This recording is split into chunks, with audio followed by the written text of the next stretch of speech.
തിരുവനന്തപുരത്ത് സ്വകാര്യ സ്കൂളിൽ ഹിജാബിന്റെ പേരിൽ അഡ്മിഷൻ നിഷേധിച്ചുവെന്ന ആരോപണം.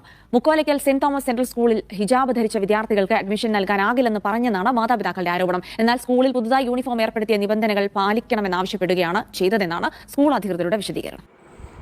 ഈ വാർത്ത കേൾക്കുമ്പോൾ എന്തിനാണ് അസ്വസ്ഥരാകുന്നത് എന്ന് ചോദിക്കുന്നവരുണ്ടാവാം. ഹിജാബ് എന്നത് തികച്ചും മുസ്ലിം സ്ത്രീകൾ ധരിക്കുന്ന ഒരു വസ്ത്രമാണ്. അത് മതചിഹ്നമാണ് എന്നും തലമറക്കാൻ ഉപയോഗിക്കുന്നതാണെന്നും പറയുന്നവരുണ്ട്. എന്തോ ആവട്ടെ.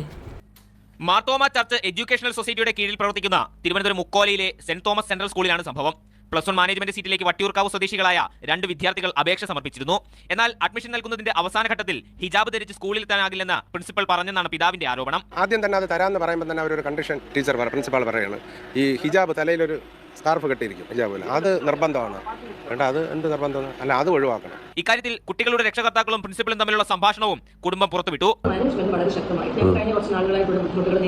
ഈ സ്കാർഫ് പിന്നെന്താണ്? നിങ്ങൾ ഇത്രയും ആ ഒരു വേറൊരു കണ്ണിൽ കാണുന്നതുകൊണ്ടാണ് നിങ്ങൾ കുട്ടികളെ കുറിച്ച് ഇന്നത്തെ തലമുറയെ കുറിച്ച് ചിന്തിച്ചാൽ അവർ സ്വാതന്ത്ര്യത്തോടെ പഠിച്ചു പോകുന്നത്. അത് എന്ത് വേണമെങ്കിലും ഒരു പൗരന് മൗലികാവകാശമായി അവർക്ക് എന്ത് ഡ്രസ്സ് വേണമെങ്കിലും ഉപയോഗിക്കാം എന്നാണ് നമ്മുടെ ഭരണഘടന പറയുന്നത്.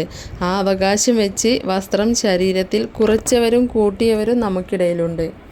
കുറച്ച് വസ്ത്രം ഉപയോഗിക്കുന്നവരെയാണ് കൂടുതൽ പേരും സപ്പോർട്ട് ചെയ്യുന്നത് എന്നത് ഒരു സത്യമാണ്. അതുകൊണ്ട് തന്നെ അവരുടെ അവകാശം പോലെ ഡ്രസ്സ് കൂടുതൽ ഇടുന്നവർക്കും അതേ അവകാശം തന്നെയാണെന്ന് സമ്മതിക്കാൻ ഇക്കൂട്ടർക്ക് ബുദ്ധിമുട്ടാണ്. ഇസ്ലാം മതത്തിൽ ആണായാലും പെണ്ണായാലും ഡ്രസ്സിൻ്റെ കാര്യത്തിൽ ഒരു മാനദണ്ഡമുണ്ട്. എല്ലാവരും അത് അനുസരിക്കുന്നില്ലെങ്കിലും ബഹുഭൂരിപക്ഷം പേരും ആ വസ്ത്രരീതി തുടരുന്നുണ്ട്. അതുകൊണ്ട് തന്നെ ഡ്രസ്സ് തയ്യാറാക്കുന്നവർ കാലത്തിനനുസരിച്ച് ഡ്രസ്സുകളുടെ മോഡലുകളും അതിനൊക്കെ പുതിയ പേരുകളും നൽകി. ഇതുപോലെ തന്നെ ഇസ്ലാം മതമല്ലാത്ത ഹിന്ദു മതത്തിലായാലും ക്രിസ്തു മതത്തിലായാലും അവർക്കെല്ലാം അവരുടെ മതവിശ്വാസത്തോട് ബന്ധപ്പെട്ട് ഇത്തരത്തിലുള്ള ഡ്രസ്സുകളും മറ്റും ഉണ്ട്. ഹിജാബ് എന്നത് മതചിഹ്നമാണെന്നും അത് തങ്ങളുടെ സ്ഥാപനങ്ങളിൽ അനുവദിക്കില്ല എന്നും ചില മാനേജ്മെൻറ്റുകൾ തീരുമാനിച്ചതിൻ്റെ അടിസ്ഥാനത്തിൽ ചില വിദ്യാലയങ്ങളിലും മറ്റും ഹിജാബിന് വിലക്കുകൾ വന്നു. അതിനെതിരെ രക്ഷിതാക്കളും രംഗത്ത് വരികയും അവസാനം ഈ കേസുകൾ സുപ്രീം കോടതി വരെ പോവുകയും ചെയ്തു. നാളെ ഇതുവരെ ആയെങ്കിലും അതിന്മേലുള്ള ചർച്ചകൾ നടക്കുന്നുണ്ടെങ്കിലും ഒരു അവസാന വിധി ഇതുവരെ പ്രഖ്യാപിച്ചിട്ടില്ല.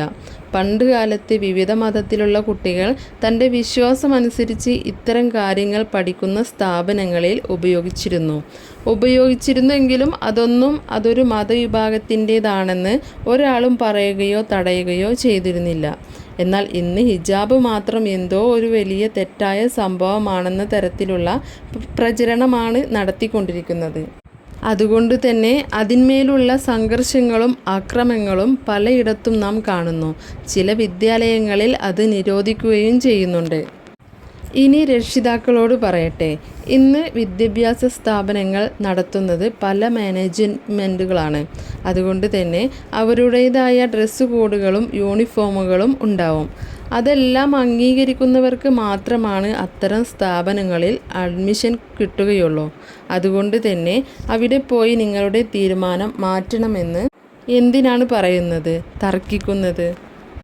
ഈ വിഷയത്തിൽ നിങ്ങൾക്ക് ചെയ്യാൻ കഴിയുന്നത് അത്തരം സ്ഥാപനങ്ങളിൽ തങ്ങളുടെ മക്കളെ ചേർക്കില്ല എന്ന ശക്തമായ തീരുമാനം എടുക്കുക എന്നതാണ്. നിങ്ങൾ ഉദ്ദേശിക്കുന്ന രീതിയിലുള്ള സ്ഥാപനങ്ങൾ ഇവിടെ കാണാനാണോ പ്രയാസം? അത്തരം സ്ഥാപനങ്ങളിൽ അഡ്മിഷൻ എടുത്ത് കുട്ടികളെ അവിടെ പഠിക്കാൻ പറഞ്ഞു വിടുക. മതം എന്താണെന്നും സഹോദര്യവും സ്നേഹവും പരസ്പര ബഹുമാനവും എന്തെന്നെല്ലാം നമ്മുടെ മക്കൾ പഠിക്കട്ടെ. സമൂഹത്തിനും നമുക്കും ഉപകാരപ്പെടുന്ന നല്ല മക്കളായി അവർ ജീവിതം തുടരട്ടെ.